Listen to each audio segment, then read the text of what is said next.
Shalom bagi kita semua. Selamat hari Minggu bagi kita semua. Sebelumnya, mari kita berdoa sebelum mendengarkan kebenaran firman Tuhan. Bapa kami dalam kerajaan sorga, kami anak-Mu datang di hadapan-Mu Tuhan, penuh dengan rasa syukur karena Engkau Allah yang masih memberikan waktu dan kesempatan bagi kami. Bahkan Engkau Allah yang masih memberikan kesehatan, kekuatan. Bahkan kami juga Tuhan, hari ini diberikan waktu lagi untuk kami boleh membaca dan merenungkan kebenaran firman-Mu. Karena firman Tuhanlah yang menjadi kekuatan, yang menjadi penghiburan di dalam kami menjalani hari-hari kami Tuhan.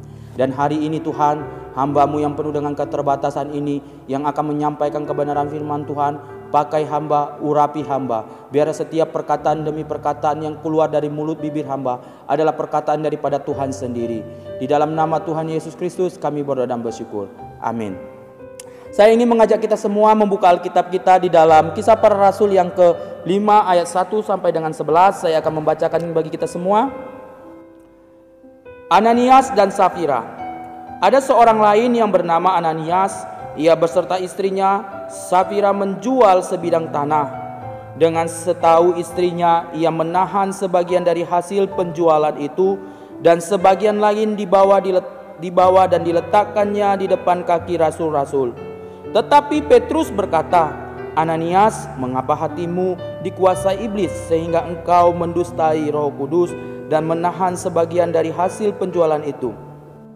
Selama tanah itu tidak dijual, bukankah itu tetap kepunyaanmu? Dan setelah dijual, bukankah hasilnya itu tetap dalam kuasamu? Mengapa engkau merancangkan perbuatan itu di dalam hatimu?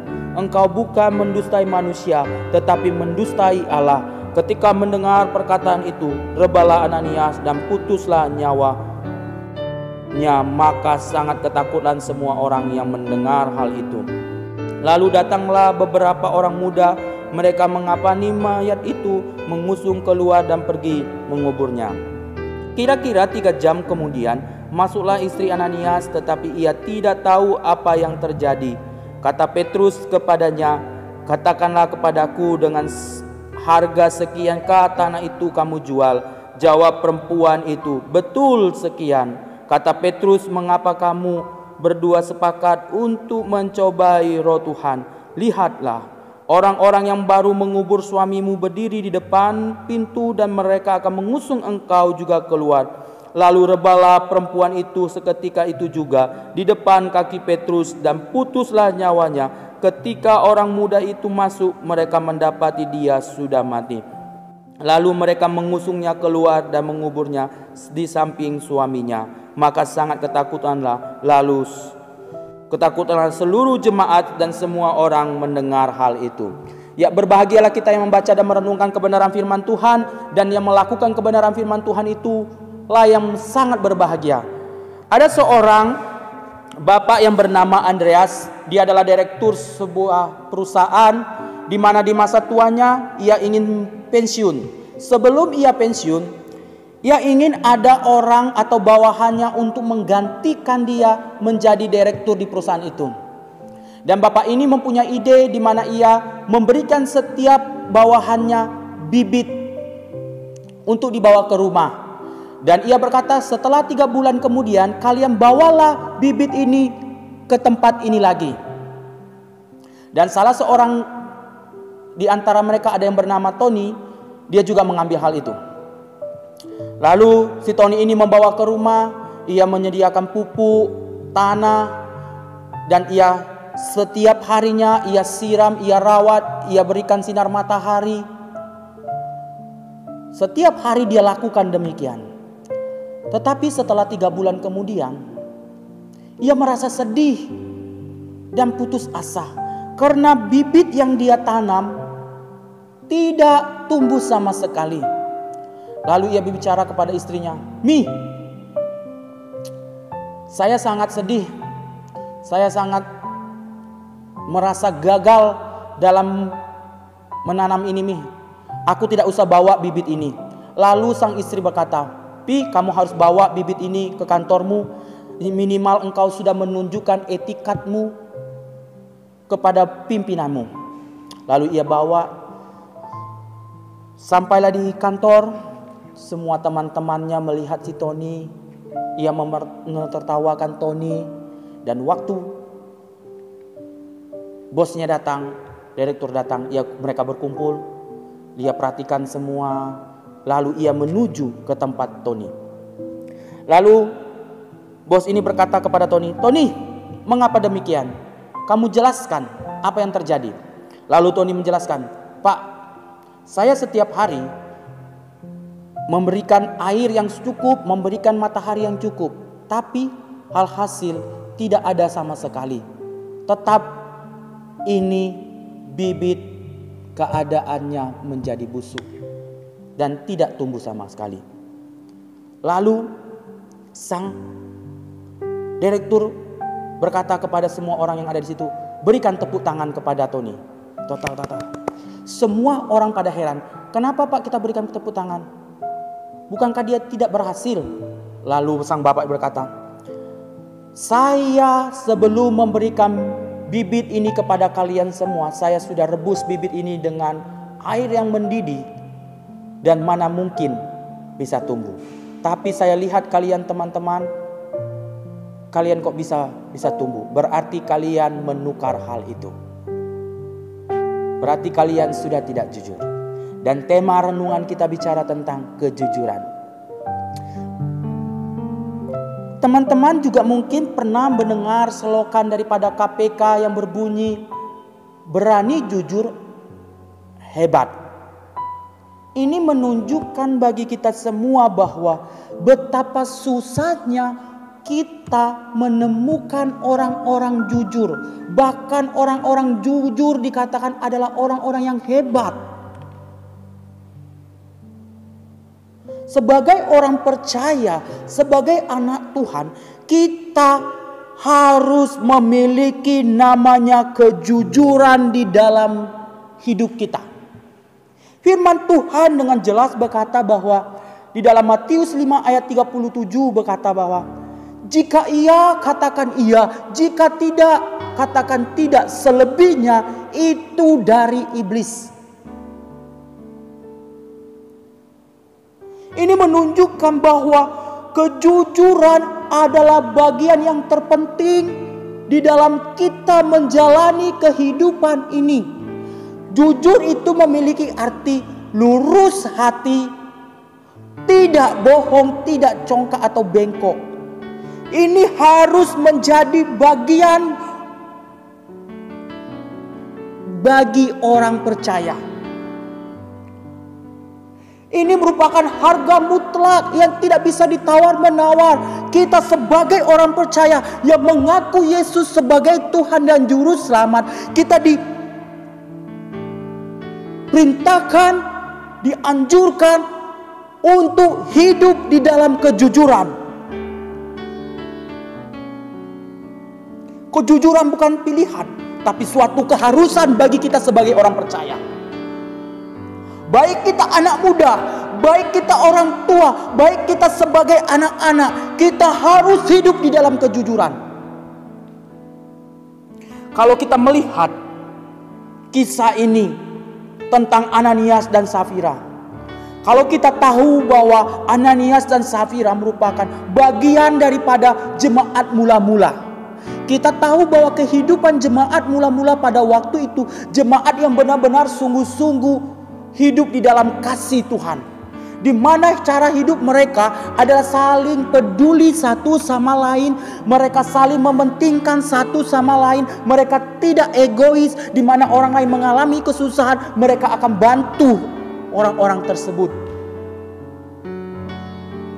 Dan juga kisah 4 ayat 36, ada seorang yang bernama Yusuf yang biasa disebut Barnabas, di mana dia menjual ladangnya, bahkan ia memberikan segala sesuatu hasil ladangnya di kaki para rasul.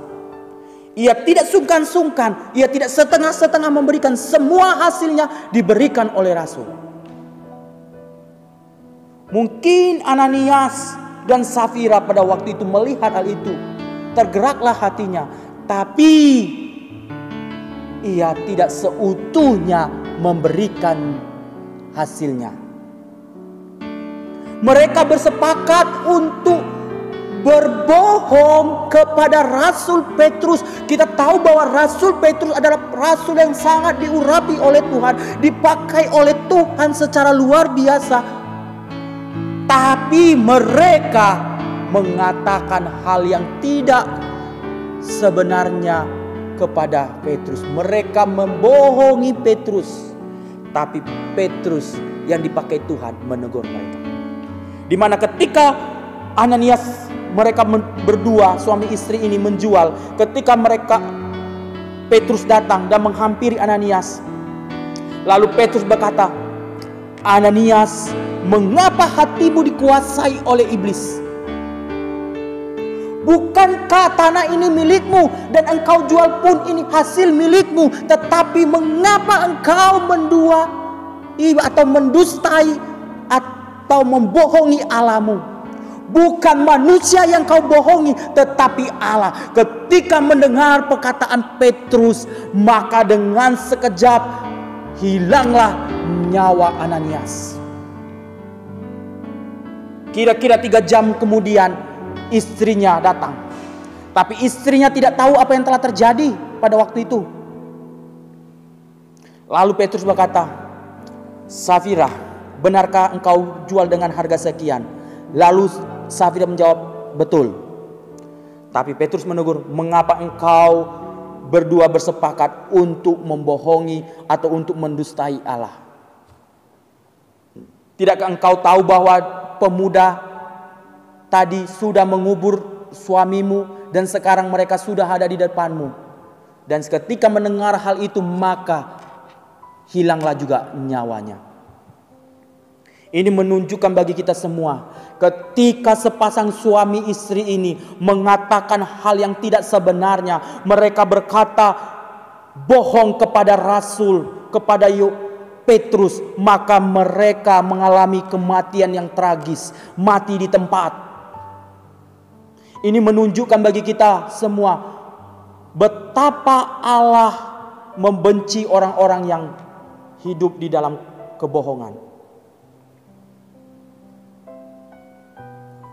Ini menunjukkan bahwa bagaimana kejujuran yang Tuhan mau di dalam kehidupan kita.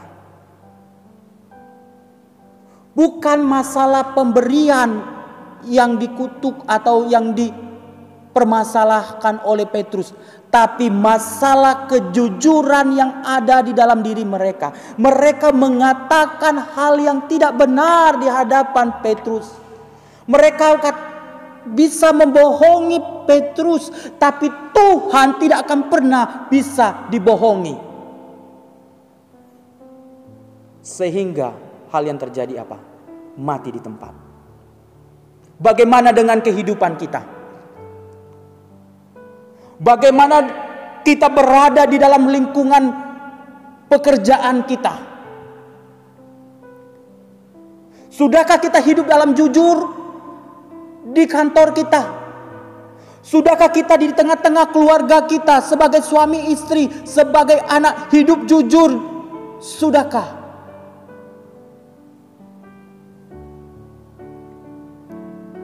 Kejujuran itu sangat penting bagi kita semua. Kejujuran bukan milik hamba Tuhan. Kejujuran bukan hanya milik majelis. Kejujuran bukan hanya seorang pelayan saja, tapi semua orang-orang percaya harus hidup di dalam kejujuran.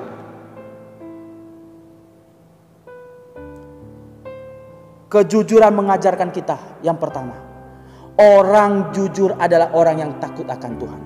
Tapi orang yang tidak jujur adalah orang yang tidak takut Tuhan. Kalau kita melihat seorang suami istri ini, Ananias dan Safira ini, mengajarkan kita dan mengingatkan kita bahwa mereka berdua tidak benar-benar mengasihi Allah. Mereka tidak takut akan Tuhan.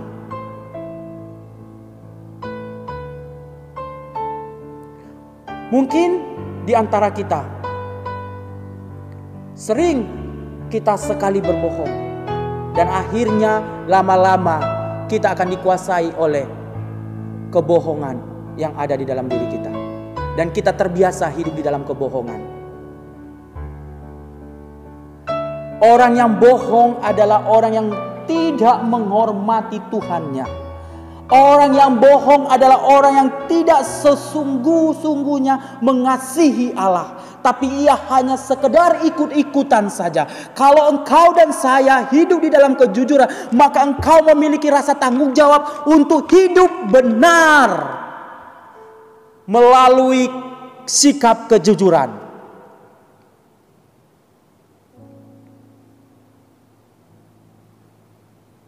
Orang yang jujur berarti adalah orang yang takut akan Tuhan.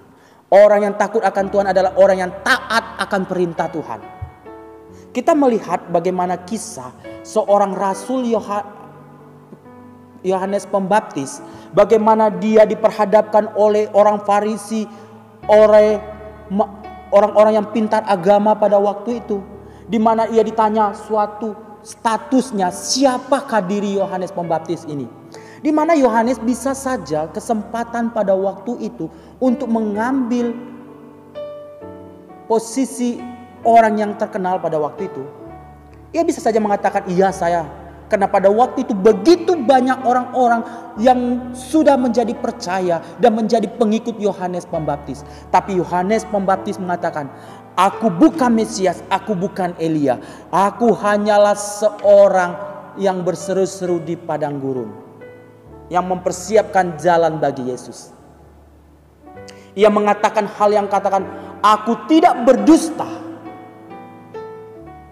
Ini menunjukkan sikap Yohanes Pembaptis hidup di dalam kejujuran. Karena dia tahu dia adalah orang yang mengenal Allah. Bagaimana kita bisa mengenal Allah kalau kita sendiri tidak hidup dalam kejujuran? Kalau kita sudah dikuasai oleh kebohongan dan kemunafikan di dalam diri kita, berarti membawa kehancuran bagi kita semua. Kalau kita di dalam hidup ini sudah tidak lagi jujur, berarti kita sedang merancangkan kehancuran bagi diri kita sendiri. Sama seperti di bagaimana kita sedang membuat lubang, dan suatu saat kita akan masuk di dalam lubang itu, dan kita akan tertimbun di dalam lubang itu. Ingatlah, kejujuran itu menandakan engkau takut akan Tuhan. Jika engkau tidak jujur, berarti engkau tidak takut akan Tuhan. Jika engkau tidak jujur, berarti engkau tidak mengasihi Tuhan. Jika engkau tidak jujur di dalam hidup ini, berarti engkau tidak menghormati kekudusan Tuhan.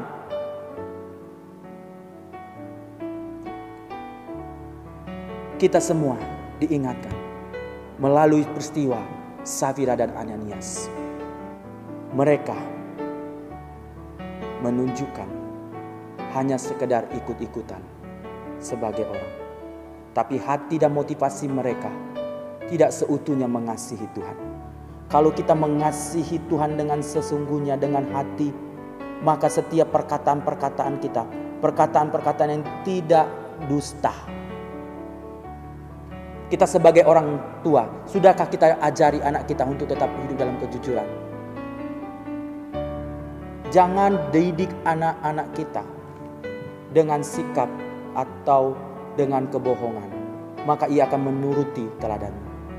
Kalau engkau dan saya memiliki teladan hidup dalam kejujuran, maka orang-orang lain pun meniru gaya hidupmu. Orang yang hidup di dalam kejujuran adalah orang yang benar-benar takut akan Tuhan. Yang kedua, bahwa orang yang jujur adalah orang yang disenangi Tuhan, dan Tuhan senang bergaul karib. Tapi orang yang tidak jujur adalah Tuhan benci. Kalau kita baca di dalam Amsal yang 16 ayat 13, demikianlah firman Tuhan. Amsal 16 ayat 13, demikianlah firman Tuhan. Bibir yang benar dikenang raja, dan orang yang berbicara jujur dikasihaninya. Ini menunjukkan bahwa betapa Allah mengasihi orang-orang jujur. Ananias memiliki nama yang begitu indah. Artinya Allah Rahmani atau Allah memberi. Sedangkan Safira memiliki arti cantik atau yang jelita. Tapi perbuatan mereka tidak menjamin hidup benar.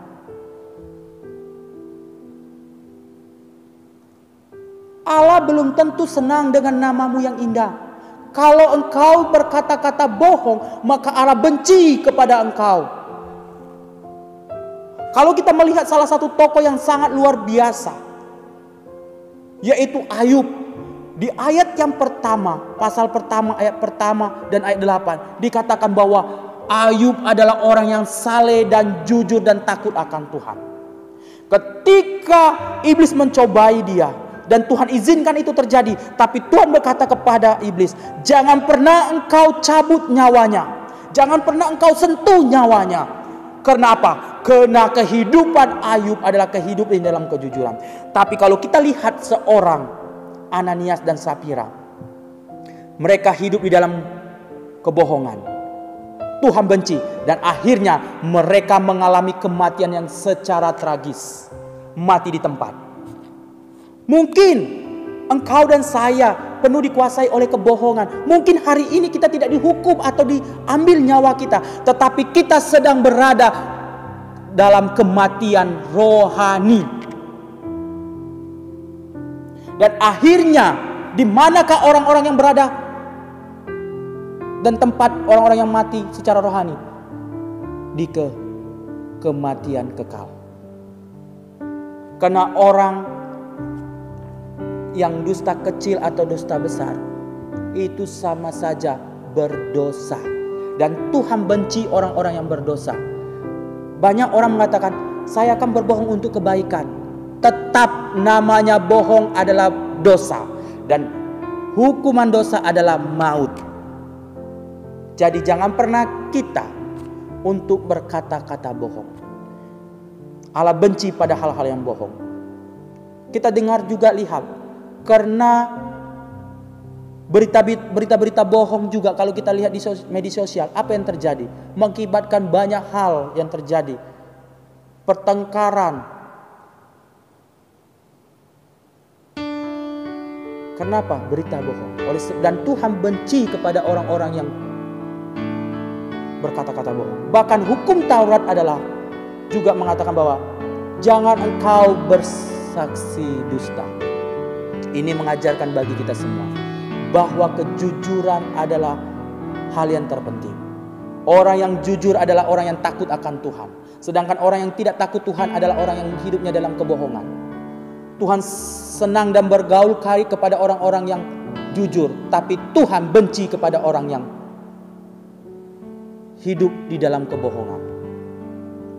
Yang terakhir, orang bohong adalah orang yang hidup di dalam kebinasaan. Tapi orang jujur adalah orang yang selalu dipelihara oleh Tuhan. Orang jujur adalah orang yang senantiasa dipelihara oleh Tuhan. Kalau kita baca di dalam Amsal 2 ayat 7, demikianlah firman Tuhan.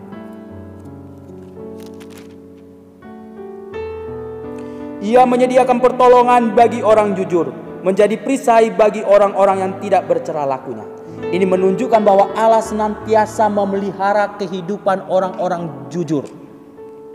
Mungkin sebagian orang mengatakan bahwa hidup jujur adalah rugi. Ya, memang rugi secara fisik, mungkin kita dihina dan menjadi ejekan, tapi Tuhan tetap perhatikan. Tuhan selalu melindungi orang-orang jujur. Orang jujur mungkin ketika orang-orang sudah berlaku bohong, mungkin dia dijauhi, mungkin dia diejek atau menjadi bahan olokan. Tapi ingatlah, Tuhan menjamin hidup orang-orang jujur.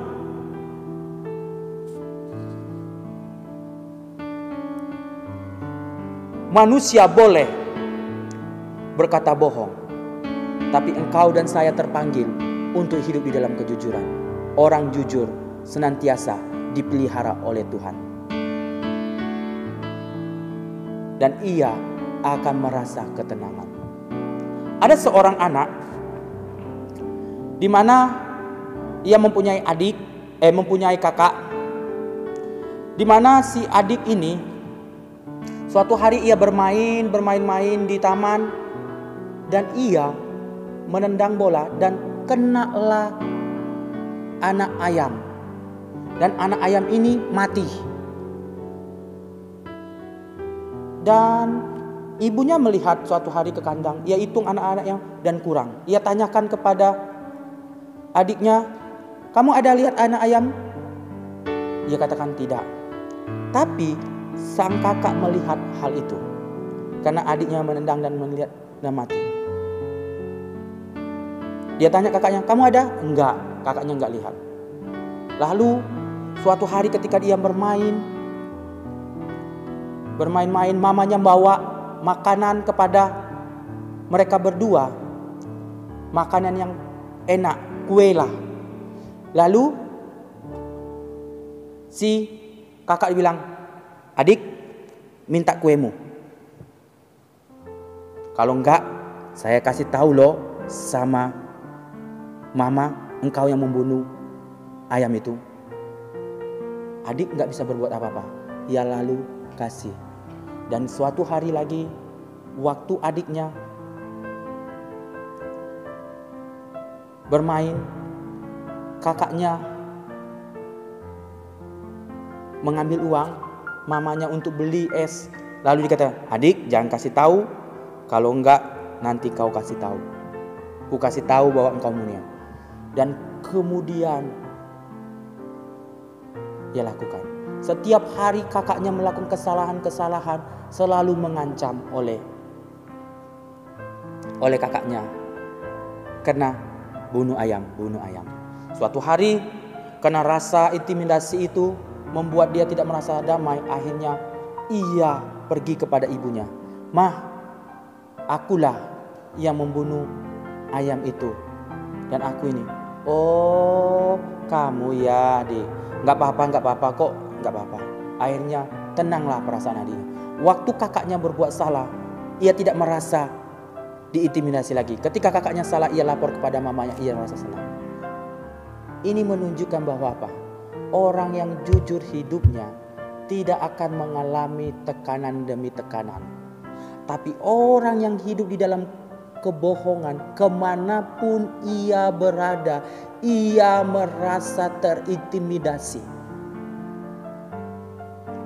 Kita belajar bahwa bagaimana kehidupan seorang suami istri ini ketika mereka tidak bohong, ketika mereka berbohong, apa yang terjadi? Kematian secara fisik terjadi. Jadi hal ini mengingatkan kita semua bahwa untuk tetap hidup di dalam kejujuran. Kejujuran itu harus selalu kita praktekkan. Mungkin sulit, tapi mintalah tuntunan Roh Kudus, mintalah Tuhan yang menuntun kita untuk mengatakan hal-hal yang sebenarnya, mengatakan hal-hal yang jujur di dalam hidup ini.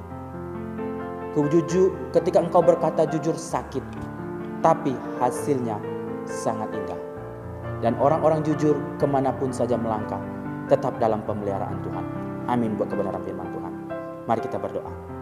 Terpujilah Engkau Tuhan. Terima kasih untuk kebenaran firman-Mu yang mengajarkan kami untuk kami hidup dalam kebenaran, untuk kami hidup dalam kejujuran Tuhan. Ampuni Tuhan, selama ini kami melakukan hal-hal yang tidak benar, kami mengatakan berdusta, kami sering berbohong, ampuni kami Tuhan. Dan hari ini kami diingatkan lagi untuk kami berkata jujur dalam hidup ini. Di dalam nama-Mu kami berdoa dan bersyukur, dan hamba-Mu sudah selesai berbicara. Terpuji nama-Mu. Amin.